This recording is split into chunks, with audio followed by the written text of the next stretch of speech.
اپنے زندہ خدا کی پرستش اور عبادت کریں جو ہمارا ازلی اور ابدی خدا ہے۔ آپ سب کی سلامتی کے لیے بھی ہم خدا کی شکر گزاری کرتے ہیں جو آپ دور دراز سے یہاں عبادت کے لیے آئے ہیں، کہ میرا اور آپ کا خدا ہم سب کو برکت بخشے اور اپنے کلام کے وسیلہ سے ہمیں سنبھالے رکھے۔ تو آپ میرے ساتھ نکالیں گے مقدس یوئیل نبی کی کتاب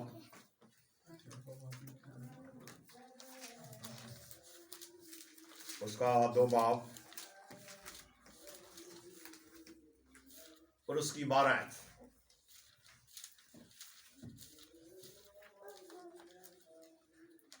مقدس یوئیل نبی کی کتاب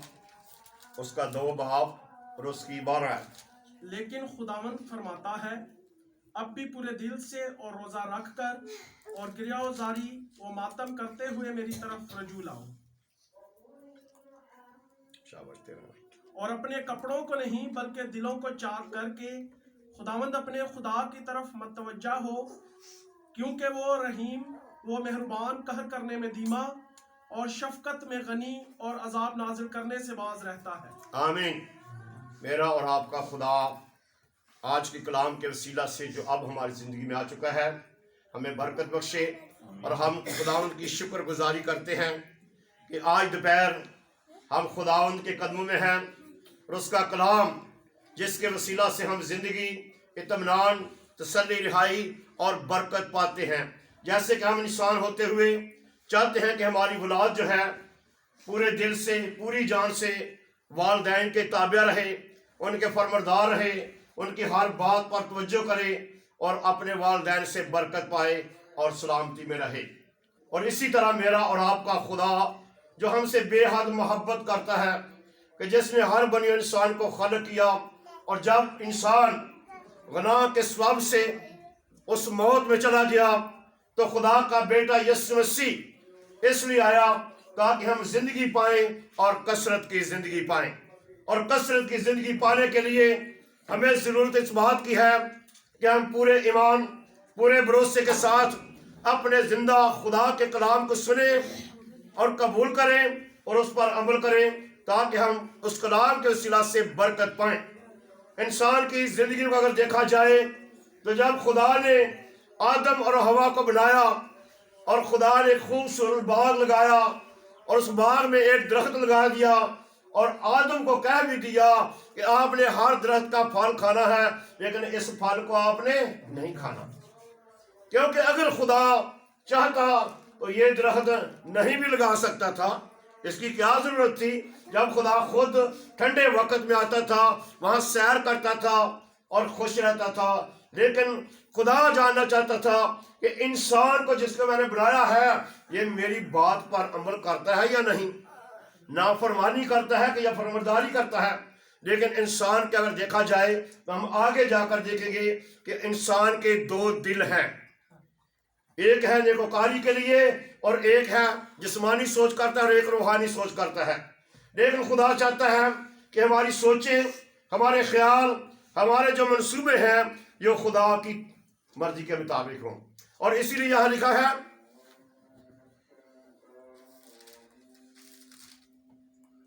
لیکن خداوند فرماتا ہے، کسی انسان کا یہ کلام نہیں ہے، یہ خداوند زندہ خدا کا کلام ہے، کہ خداوند فرماتا ہے کہ اب بھی پورے دل سے اور روزہ رکھ کر اور گریہ زاری ماتم کرتے ہو میری طرف روزہ بھی رکھو، گریہ زاری بھی کرو اور رجوع لاؤ، اپنے گناہوں پر ماتم کرنا۔ روزہ ہمیں بلاہٹ کے لیے تیار کرتا ہے کہ ہم خداوند کے کلام کے مطابق پورے دل سے، پوری جان سے، پوری طاقت سے عمل کریں، تب ہم اس کی طرف رجوع لائیں، اور پھر کیا ہوگا کہ خدا آپ کے لیے برکت جاری کرے گا۔ لیکن یہ نہیں کہ اپنے کپڑوں کو، جس طرح کے بنی اسرائیل جو تھے جب گناہ ہوتا تھا، جب کوئی وبا آتی تھی تو وہ کیا محسوس کرتے تھے کہ ہم جب روزہ رکھیں تو اپنے سر میں خاک ڈالیں، ٹہار توڑ لیں تاکہ لوگ جانیں کہ یہ روزے دار ہیں، لیکن خداوند کی نظر جو ہے وہ ہمارے دل پر ہے۔ لیکن یسوع مسیح نے کہا کہ جب تم راست بازی کے کام کرتے ہو تو لوگوں کے دکھاوے کے لیے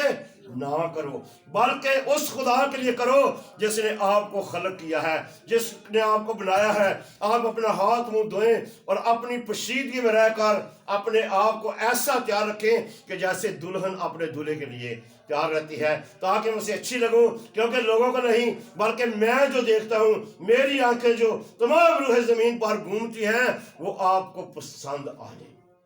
وہ آپ کو پسند کر لیں، آپ میرے بیٹے اور بیٹیاں بن لیں کہ ہاں میرے بیٹے میری بیٹی جو ہیں وہ میری طرف رجوع لائے ہیں، کیونکہ وہ اپنے کپڑوں کو نہیں بلکہ اپنے دلوں کو، کیونکہ خدا کی نظر جو ہے ہمارے دل پر ہے۔ بعض دفعہ ہم اس طرح بھی روزہ رکھتے ہیں کہ تمام گھر والوں نے روزہ رکھا ہے تو میں بھی چلو رکھ لیتا ہوں، ایسا نہیں ہے۔ جب آپ کے اندر سے ایک بات اٹھتی ہے کہ میں یہ کام کروں، کیونکہ دو قسم کے خیال ہیں، دو قسم کے دل ہیں اور دو قسم کے منصوبے ہیں، ایک چاہت کہتا ہے کہ کرو اور دوسرا کہتا ہے نہ کرو، ایک جسمانی خواہش ہے ایک روحانی خواہش ہے، اور خدا کے کلام میں لکھا ہے کہ آپ عقل سے بھی چلیں اور روح سے بھی چلیں، اور خدا چاہتا ہے کہ ہم روح سے چلیں، کیونکہ جسمانی نیت کلام الہی میں لکھا ہے موت ہے، لیکن روحانی نیت زندگی اور اطمینان ہے۔ لیکن خدا کا بیٹا یسوع مسیح اس لیے آیا کہ ہم اطمینان پائیں، اور اس نے کہا کہ جو اطمینان میں آپ کو دوں گا وہ اب تک قائم رہے گا، وہ اب تک آپ کی زندگی میں رہے گا، آپ کے خاندان میں رہے گا، کیونکہ جب آپ ایک اچھا کام کرتے ہیں، نیکیاں کرتے ہیں، تو خدا کا جس طرح وعدہ تھا ابراہیم کے ساتھ کہ تو اور تیری نسل کے وسیلہ سے دنیا کی قومیں برکت پائیں گی، آپ اس برکت کے مالک ہیں، آپ کے وسیلہ سے پوری دنیا نے برکت کو حاصل کرنا ہے، اور یہ برکت جو ہے یہ آپ کے اندر سے آپ کے دل سے نکلنی ہے جب آپ خدا کے بیٹے یسوع مسیح کو اپنی زندگی میں قبول کر لیں گے، اس کی مرضی کو قبول کر لیں گے، خدا کے حکم اور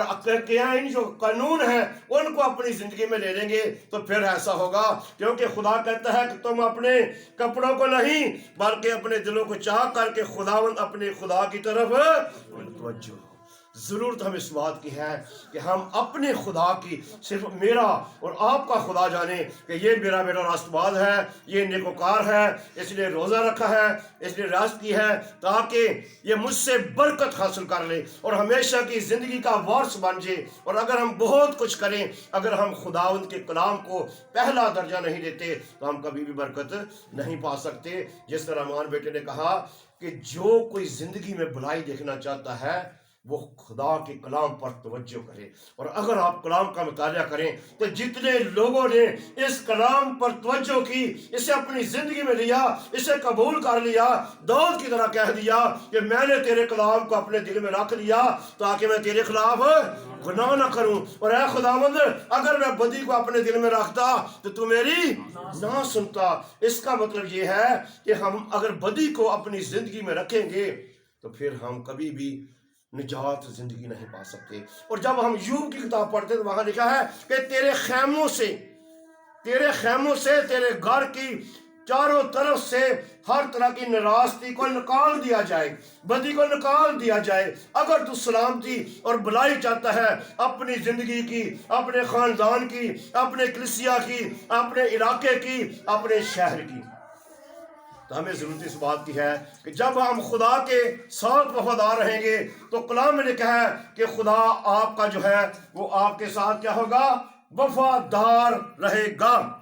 کیونکہ وہ رحیم خدا ہے، وہ رحم کرتا ہے۔ آپ کلام مقدس کو دیکھیں کہ نینوا کے لوگوں نے کتنا گناہ تھا، کتنا بدی تھی، اپنے آپ کو تیار کر لیا، توبہ کر لی، روزہ رکھ لیا۔ خدا کا جو نبی آیا تھا وہ پہلے ہی کہتا تھا خدا تو بڑا مہربان ہے، تو ایسا نہیں کر سکتا، میں جانتا ہوں، اب میں دیکھتا ہوں کہ ان لوگوں کو کس طرح غرق کرتا ہے، کیونکہ 3 دن کی اس کی مسافرت تھی اس شہر کی، اور اس نے 3 دن میں منادی مکمل کر دی، لیکن اس شہر کے لوگوں نے بادشاہ سے لے کر ادنے تک ہر بنی انسان جو ہے اس نے توبہ کر لی اور اپنے آپ کو خدا کے سامنے رکھ دیا، اور یہاں تک انہوں نے روزہ رکھا کہ اپنے مال ڈنگر پر بھی انہوں نے نظر نہ کی، جہاں وہ تھے وہاں کے وہاں ہی تھے۔ اس نے کہا کہ جب ہم نہ زندہ رہیں گے تو ہم ان کو کیا کرتے ہیں، لیکن جب خدا کا عذاب نازل ہوتا ہے کسی علاقہ میں، کسی شہر میں، تو یہ آپ جانیں گے کہ ہر جاندار کے لیے خدا موت پیدا کرتا ہے، وبا پیدا کرتا ہے۔ یہ نہیں کہ جب آپ دیکھیں نوح کا وقت تھا، جب طوفان آیا تھا تو خدا نے زمین کو بھی، درختوں کو بھی، ہر چیز کو، چرند پرند کو جو ہے نا تباہ اور برباد کر دیا تھا، کیونکہ انسان کی بدی جو تھی وہ بہت بڑھ چکی تھی، اور اس کی بدی کی آواز جو تھی وہ خدا تک پہنچ چکی تھی۔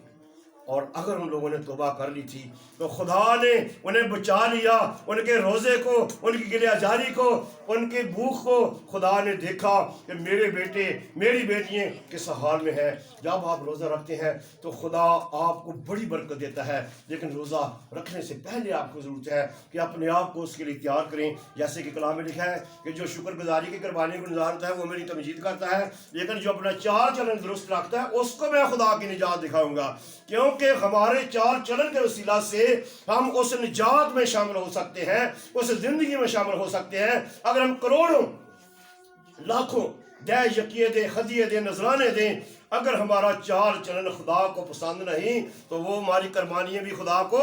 پسند نہیں۔ ایک جگہ پر میں کلام سنا رہا تھا شکر گزاری کے متعلق، تو میں نے کہا کہ بھائی جی پہلے آپ کو چاہیے کہ اپنی زندگی خداوند کو دیں، اس کے بعد شکر گزاری کی قربانیاں گزاریں۔ تو جو پادری ہوتے ہیں نا وہ ایک دوسرے پر بڑا حسد کرتے ہیں، اور جو پادری وہاں موجود تھا نا وہ گھر والوں کہنے لگا بعد میں کہ یہ بھائی جی نے آپ کو کہا ہے، لیکن خدا کا کلام کہتا ہے کہ کیونکہ ہم دیکھتے ہیں کہ اگر ایسی قربانیاں ہوتی خدا قبول کرتا تو جیسے ہابر کی کاہن کی بھی کر لیتا نا، کیونکہ کاہن کے جو حالات تھے، کاہن کی جو زندگی تھی وہ خدا کو پسند نہیں تھی، اور ہابر کی زندگی خدا کو پسند تھی، لیکن خدا پھر بھی اسے بچانے کے لیے بھی کلام کرتا ہے، اے میرے بیٹے اگر تو اچھا ہو جائے تو تو بھی مقبول ٹھہرے گا، لیکن گناہ تو پہلے ہی دروازے پر دبکا بیٹھا اور تیرا، کیونکہ ابلیس جو ہے وہ نہیں چاہتا کہ کوئی زندگی جو ہے وہ برکت پائے، وہ سلامتی پائے، وہ رہائی پائے، وہ برکت پائے، وہ اس دلدل سے نکل کر ہمیشہ کی زندگی میں دار ہو۔ ابلیس یہی چاہتا ہے کہ وہ کیا ہو، وہ یہاں پر ختم ہو جائے، کیونکہ وہ شیر ببر کی طرح دوڑتا پھرتا ہے کہ میں کس کو پھاڑ کھاؤں۔ لیکن آپ نے ایمان کے وسیلہ سے اپنے آپ کو قائم اور مضبوط رکھنا ہے، کیونکہ آپ کا خدا، میرا خدا جو ہے وہ ہم سے پیار کرتا ہے، محبت کرتا ہے، اور بے حد اچھی چیزیں جو ہے خدا نے اپنے محبت کرنے والوں کے لیے رکھ چھوڑی ہے،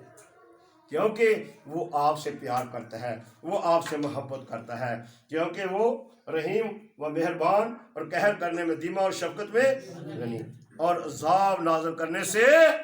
باز رہتا ہے۔ خدا جو ہے وہ شفقت سے بھرا ہوا ہے، وہ پیار سے بھرا ہوا ہے، وہ محبت سے بھرا ہوا ہے، وہ عذاب نازل نہیں کرنا چاہتا، وہ برباد اور تباہ نہیں کرنا چاہتا، خدا ہمیں بچانا چاہتا ہے۔ خدا، آپ نوح کے وقت کو دیکھیں تو نوح جو تھا جب وہ کشتی تیار کر رہا تھا تو خدا نے جیسے اسے کہا اس نے ویسے ہی کیا، جی بھائی جی ویسا ہی کیا، اور بہت کچھ انہوں نے کہا کہ آپ توبہ کر لیں، آپ روزہ رکھ لیں، آپ ان بدیوں کو چھوڑ دیں، لیکن نہیں۔ لیکن جب ہم کلام کو دیکھتے ہیں کہ جب کشتی تیار ہو گئی تو خدا نے نوح کو کہا کہ تو اور جاندار اندر چلے جائیں، اور باہر سے دروازہ خدا نے خود بند کیا، خدا نے وہ دروازہ خود بند کیا، کیونکہ بہت سے لوگ اس وقت جب طوفان شروع ہوا تو جب ہم دیکھتے ہیں خدا کے کلام میں، کسی وقت آپ کو بتانا چاہوں گا کہ پورے 5 مہینے 150 دن تک طوفان رہا، اور اس 150 دنوں میں کتنی تباہی ہوئی، کتنی بربادی ہوئی، اور وہ جانوں نے بہت سا شور مچایا تھوڑی دیر کے لیے کہ ہم کیا کریں، بچ جائیں، ہم کشتی کے اندر چلے جائیں۔ جب دروازہ نوح نے تو اندر سے بند نہیں کیا تھا، باہر سے خدا نے بند کر دیا تھا، اس لیے کہ جب بار بار خدا ہمیں کلام کرتا ہے ہم اس پر عمل نہیں کرتے، ہم اس کو قبول نہیں کرتے، ہم اس کلام کو رد کر دیتے ہیں، لیکن آخر کار خدا جو ہے ہم پر نازل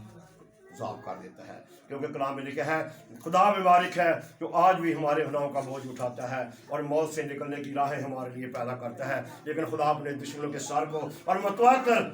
بالدار کھوپڑی کو چیر ڈالے گا۔ جو وہ لوگ جو اس کے دشمن ہیں، جو بار بار طبیب پانے کے باوجود بھی اس کلام کو اپنی زندگی میں نہیں لیتے، خدا ان کو کہتا ہے جو میرے دشمن ہیں،